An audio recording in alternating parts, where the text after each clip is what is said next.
আছো তোমরা সবাই? আশা করছি সবাই খুব ভালো আছো আর আমিও খুব ভালো আছি। আমার নতুন আরেকটি ব্লগ ভিডিও দেখার জন্য তোমাদের সবাইকে জানাই অনেক অনেক স্বাগতম। আর যে যেখান থেকে আমার এই ভিডিওটি দেখছো তোমাদের সবার জন্য রইলো অনেক অনেক ভালোবাসা আর শুভকামনা। আমার রিসোর্টের ভিডিওটা পার্ট 1টা তোমরা সবাই দেখে নিয়েছো। এবার তোমাদের জন্য পার্ট 2 এর ভিডিওটা বানাচ্ছি। এত বড় রিসোর্ট যেটা একটা ভিডিওর মধ্যে কভার করা যাবে না, তাহলে ভিডিওটি অনেকই বড় হয়ে যাবে। ও ঝুলন্ত ব্রিজ পার করে এখন আমরা ফরেস্টের দিকে এসেছি। এটার নাম হচ্ছে রেইন ফরেস্ট। গাছগুলো দেখে মনে হচ্ছে একদম ঝর্ণার মতো লাগছে, সেই জন্য এটার নাম দিয়েছে রেইন ফরেস্ট। আর আমি এর ভিতরে একটু ঢুকলাম যে দেখি এর ভিতরে কি আছে। এর ভিতরে কিছুই নেই, শুধু বসার জন্য একটা ছোট্ট মতো একটা ঘরের মতো আছে। ওই যে এই ঘরটায় কিছুক্ষণ ওখানে বসেওছিলাম। ফরেস্ট থেকে বের হয়ে এবার আমরা যাচ্ছি পাখিদের চিড়িয়াখানার ওই দিকে। অনেকগুলো পাখি ওখানে রাখা হয়েছে। যেদিকে তাকাচ্ছি সেদিকেই শুধু সবুজ আর সবুজ, চারিদিকটা একদম সবুজের সম্ভার। মাঝে মাঝে এরকম সবুজের মধ্যে দিয়ে হেঁটে যেতে কিন্তু বেশ ভালোই লাগে। দুই পাশে শুধু সবুজ আর মাঝখান দিয়ে রাস্তা। আর আকাশটাও যা সুন্দর লাগছে, মেঘলা মেঘলা ওয়েদার, দারুণ কাটছিল সময়টা। কিছুক্ষণ হেঁটে আসার পর এই দিকটায় এসে দেখি অনেক মানুষই এখানে এসে বসে আছে। যেহেতু এখন ঈদের ছুটি চলছে, সেহেতু সবাই ঈদের ছুটিতে এখানে ঘুরতে এসেছে। এবারে চলে আসি পাখিদের এখানে। এখানে সব ময়ূর পাখিগুলো বসে আছে। 3টা ময়ূর, দুপাশে 2টা কালো ময়ূর আর মাঝখানটায় সাদা ময়ূর। অনেকের মুখে শুনছিলাম একটু আগেই নাকি সাদা ময়ূরটা পেখম মেরেছিল। আমাদের আর দেখা হলো না। এবার চলে আসি টিয়া পাখিদের এখানে। এখানে বিভিন্ন রকমের টিয়া পাখি আছে। আমরা তো সবসময় সবুজ আর লাল টিয়া পাখি দেখেছি, এখানে এসে দেখছি নীল রঙের টিয়া পাখি, সাদা রঙের টিয়া পাখি, গোলাপি রঙের টিয়া পাখি, আরও কত রকমের যে টিয়া পাখি এখানে আছে দেখে খুব ভালো লাগছিল। একসাথে এত রঙের টিয়া পাখি আমি কখনো দেখিনি, আজকেই প্রথম দেখলাম।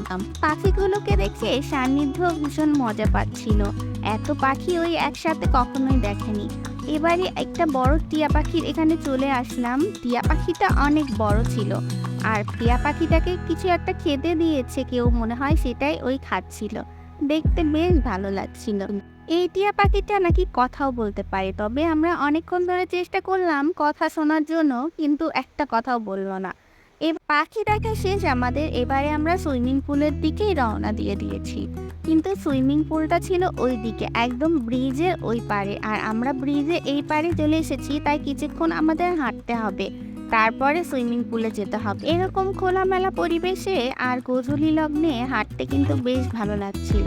চারপাশে সবুজ আর সবুজ, মাঝখানে পুকুর, আর আজকের আকাশের যে শুভ্রতা আর মলিনতা সেটা আরো মন ছুঁয়ে যাচ্ছে। রাস্তার দুপাশে সারি সারিভাবে ফুল গাছ লাগানো হয়েছে। শহরের ব্যস্ততম জনজীবন থেকে একটু স্বস্তির নিঃশ্বাস পাওয়ার জন্য এই রিসর্টের কিন্তু জুড়ি মেলা ভার। এখানে আসলে এরকম প্রাকৃতিক পরিবেশে ঘেরা সৌন্দর্য দেখে মনটা এমনিতেই অনেক খুশি খুশি হয়ে যাবে। আর রাস্তায় হাঁটছি আর দুই ধারে এই অপরূপ সৌন্দর্যে ভরা ফুল গাছগুলোকে দেখছি। একসাথে বিভিন্ন রঙের ফুল দেখে মনটা খুব শান্তি লাগছে।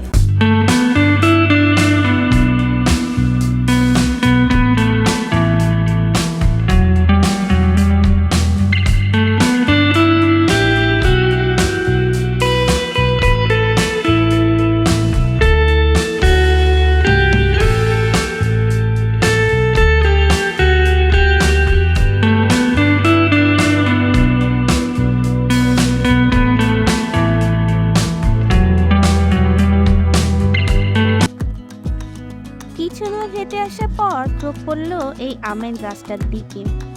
এরকম বেগুনি রঙের আম আমি কখনোই দেখিনি। গাছ ভরে আম ধরে আছে। সবুজ আম দেখেছি, হলুদ আম দেখেছি, কিন্তু এই ধরনের বেগুনি আম আমি এই প্রথম দেখলাম। তোমরা কি কেউ দেখেছো? দেখে থাকলে আমাকে কমেন্ট করে জানিও।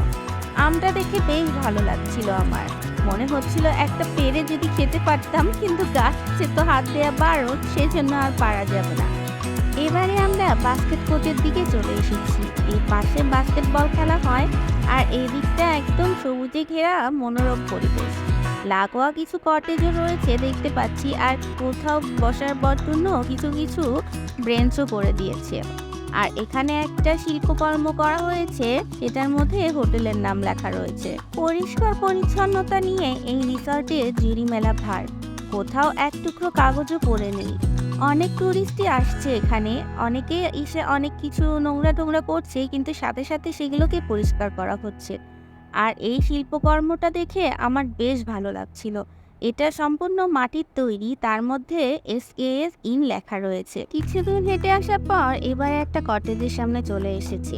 আমার খুবই ইচ্ছা হচ্ছিল কটেজের ভিতরটা দেখার জন্য, কিন্তু প্রত্যেকটা কটেজই লক করা ছিল। আর প্রত্যেকটা কটেজের এখানে আলাদা আলাদা নাম দেওয়া হয়েছে। আমি যে কটেজের সামনে দাঁড়িয়ে রয়েছি সেই কটেজটার নাম হলো গল্প। আর এদিকে একটা অবাক করা কাণ্ড ঘটেছে, বাইরের দিকে তাকিয়ে দেখি রংধনু উঠেছে আকাশে। যা দারুণ লাগছে রংধনুটা দেখতে। প্রত্যেকবার রংধনু উঠলে বাসা থেকেই দেখি, আর বাসায় ওইটুকু আকাশের মধ্যে দেখতে একদমই ভালো লাগে না। এখানে এসে খোলা আকাশের নিচে রংধনুটাকে দেখে বেশ ভালো লাগছিল। সান্নিধ্য তো রংধনু দেখে খুবই এক্সাইটেড হয়ে পড়েছে, আর আমরা সবাই দাঁড়িয়ে দাঁড়িয়ে রংধনুটাকে এনজয় করছিলাম। কিছু দূর পরে পরেই একটা করে লাগোয়া কটেজ রয়েছে। এখানে সারিবদ্ধভাবে কটেজগুলো তৈরি করা হয়েছে, দেখে বেশ ভালো লাগছিল। এই কটেজটার সামনে আবার একটা দোলনা বসানো হয়েছে। সান্নিধ্য দৌড় দিয়ে গিয়ে দোলনার উপরে বসছে। আমি বললাম, বাবা ভেতরে কিন্তু লোক থাকতে পারে, তোমাকে তখন বকা দিবে। ও বলছে, দাঁড়াও মা, আগে একটু দোল খেয়ে নেই তারপরে। সান্নিধ্য দোলনায় বসা দেখে আমারও খুব দোলনায় বসতে ইচ্ছা করছিল, কিন্তু আমি আর উঠলাম না। ভেতর থেকে যদি কেউ আবার বের হয়ে এসে বলে আপনি কে, কেন এখানে এসেছেন, তখন একটা বড় বিপদের মধ্যে পড়ে যাব। সেই জন্য সান্নিধ্য দোল খাওয়া হয়ে গেলে এবারে আমরা হাঁটা পথে রওনা দিয়ে দিয়েছি সোজা সুইমিং পুলের দিকে। দোলনা থেকে সান্নিধ্য নামতেই চাইছিল না, বলছিল মা আরেকটু দোল খাই, আরেকটু দোল খাই। আমি বলছিলাম ঠিক আছে তাহলে তুমি থাকো, আমরা তাহলে সুইমিং পুলে গিয়ে এনজয় করি। এই কথাটা শোনার সাথে সাথে সান্নিধ্য দোলনা থেকে নেমে এসে আমাদের সাথে হাঁটতে শুরু করে। এরকম সুন্দর সাজানো গোছানো বাগান দেখলে মনটা একদম খুশি খুশি হয়ে যায়। সাথে রয়েছে কিছু সুন্দর সুন্দর রং বেরঙের ফুলের গাছ। যেতে আমার চোখ পড়লো বাঁশঝাড়ের দিকে। বাঁশঝাড়টাকেও কি সুন্দরভাবে বাঁধিয়ে রেখেছে। এরকম বাঁধানো বাঁশঝাড় আমি এই প্রথমে দেখি। খুব ইচ্ছে করছিল একটা কটেজ বুক করে এখানে 2 দিন থেকে যায়। এত সুন্দর প্রাকৃতিক পরিবেশ আর নিরিবিলিতে থাকার অনেক মজাই আলাদা। আর এই ফুলগুলো ছোটবেলাতে খুব এই ফুলগুলো ছিঁড়ে ফুলের ভেতরে যে মধুটা থাকে সেটা খাওয়ার চেষ্টা করতাম। আমার মতো সান্নিধ্যও দেখছি ফুলগুলো ছুঁয়ে ছুঁয়ে দেখছে আর বলছে মা এই ফুলগুলো অনেক সুন্দর। তো যেদিকেই তাকাচ্ছি সেদিকেই শুধু গাছ আর গাছ, সবুজ আর সবুজ, গাছের কোনো অভাব নেই। কি গাছ নেই এখানে, সব রকমের গাছই এখানে রয়েছে। এবারে সুইমিং পুলে চলে এসেছি, আর সান্নিধ্যর বাবা আর সান্নিধ্যর মামা 3 জনই সুইমিং পুলে নেমে পড়েছে। আমাকেও নামতে বলেছিল, কিন্তু আমি নামিনি ইচ্ছা করেই। আর এইখানে ওরা যে কি মজা করছে এখন আফসোস হচ্ছে, মনে হয় ওদের সাথে একটু সুইমিং পুলে নামলেই ভালো হতো। সান্নিধ্য যেহেতু সাঁতার জানে না, সেজন্য ওকে একটা টিউব দিয়েছে। আর সান্নিধ্য বলছে না আমি টিউবের ভিতরে ঢুকবো না, আমি সাঁতার শিখবো, বাবা তুমি আমাকে সাঁতার শিখিয়ে দাও। আর সান্নিধ্যর বাবা সান্নিধ্যকে জোর করে বলছে বাবা তোমাকে আমি সাঁতার শিখাবো, কিন্তু তুমি টিউবের মধ্যে থেকে সাঁতার শিখো। এদিকে ওই উল্টে পাল্টে যাচ্ছি, কত মজাই না করছে। ভাই বলছে দিদি তুই একবার নামলেই। Our hearts beat to the city streets. We began to feel the fire. We rise like tall buildings as the chemicals they take us high. ওরা এদিকে সুইমিং পুলে এনজয় করছে আর আমি চারপাশটা ভালো করে দেখে নিচ্ছি। পরিবেশ আর সময় দুটোই ছিল অসাধারণ। এরকম গোধূলি লগ্নে আকাশটা যা সুন্দর লাগছে দেখতে। সুইমিং পুলের পাশেই লাগোয়া একটা হোটেল রয়েছে। অনেকেই আছে সুইমিং পুলের সাথে লাগানো হোটেলে থাকতে ভালোবাসে। সুইমিং পুলে নামার জন্য 2 ঘন্টা সময় থাকে। 2 ঘন্টা পর্যন্ত ওরা সুইমিং পুলে এনজয় করতে পারবে। আর টিকিটও সেভাবেই দেয়া হয়েছে 2 ঘন্টা সময়ের জন্য। এদিকে প্রায় 2 ঘন্টা সময় হয়ে গিয়েছে, আর আকাশটা যা সুন্দর লাগছে দেখতে, চোখ যেন ফেরানোই যাচ্ছে না। আমি বারবার করে বলছি উঠে এসো উঠে এসো, অনেক হয়েছে, এবার ঠান্ডা লেগে যাবে, কিন্তু সান্নিধ্য কিছুতেই শুনছে না। ও বলছে না বাবা আমি আরও স্নান করব। ভাই তো স্নান করতে করতে হাঁপিয়ে গিয়েছে, আর এদিকে সান্নিধ্য বলছে আমাকে তাহলে একটু রেস্ট নিতে দাও, আমি একটু পরে আবার স্নান করব। সুইমিং পুলে থাকার টাইম শেষ হয়ে গিয়েছে, এবার ওরা উঠে আসছে উপরের দিকে। এখন ড্রেসিং রুমে যেয়ে ড্রেস চেঞ্জ করে চলে আসবে। এদিকে একটা বেবি সুইমিং পুলও করা হয়েছে রাত্রে, এটার মধ্যে লাইট জ্বালিয়ে দিয়েছে, অসাধারণ লাগছে দেখতে। সুইমিং পুল থেকে বেরিয়ে এসে এবারে আমরা বাচ্চাদের পার্কের এখানে পার্কের এখানে একটা লাগানো ঝর্ণা রয়েছে, সেখানে কুমির, হাঁস, ব্যাঙ সেগুলো বানানো হয়েছে মাটি সিমেন্ট দিয়ে। আর ঝর্ণাটা সন্ধ্যার পরেই চালু করে, দিনের বেলা ঝর্ণা চালু করলে ঝর্ণার যে কালারগুলো আছে সেগুলো বোঝা যাবে না, লাইটিং ঝর্ণা ওই জন্য। সান্নিধ্য চলে গিয়েছে পার্কে খেলতে, ওই যে সান্নিধ্য মজা করছে পার্কে, আর আমি এইদিকে চারপাশটা একটু ভালো করে দেখে নিতে। বিনোদনের সমস্ত ব্যবস্থাই আছে এই রিসোর্টে, ছোট থেকে বড় সবার মনই ভালো হয়ে যাবে এই রিসোর্টটায় আসলে। আমাদের অনেকক্ষণ হয়ে গেল রিসোর্টে ঘোরা, এবার আমরা চলে যাব রেস্টুরেন্টে। খুব খিদে পেয়ে গেছে এতক্ষণ হাঁটতে হাঁটতে। রেস্টুরেন্টটা যেহেতু রিসোর্টের ভিতরেই ছিল, সেই জন্য আমরা বাহিরে বসেছিলাম, আর সান্নিধ্যর বাবা এসে অর্ডার করে দিয়ে দিয়েছিল।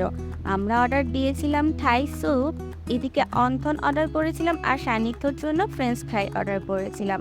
এদের বন্ধুরা, আমার আজকের ভিডিওটি কেমন লাগলো অবশ্যই আমাকে কমেন্ট করে জানিও। ভালো লাগলে একটা লাইক করে দিও, আর আমার চ্যানেলটিকে প্লিজ সাবস্ক্রাইব করে দিও। আর আজকের দিনটা আমার কাছে স্পেশাল হয়ে থাকবে, এরকম একটা সুন্দর রিসর্টে আমি প্রথমবারই ঘুরতে আসলাম। মাঝে মাঝে একটু মনের কথাও শুনতে হয়, তাই মনকে খুশি করার জন্য একটু ঘুরে বেড়ানোটা অনেক প্রয়োজনীয়। আর আজকে এখানে এসে আমার মনটা একদমই খুশি খুশি হয়ে গিয়েছে। আজকের মতো ভিডিওতে এটুকু বন্ধুরা, আবার দেখা হবে নতুন একটা ভিডিওতে। তোমরা সবাই ভালো থেকো, সুস্থ থেকো, হাসি খুশি থেকো। Tata, bye bye, good night.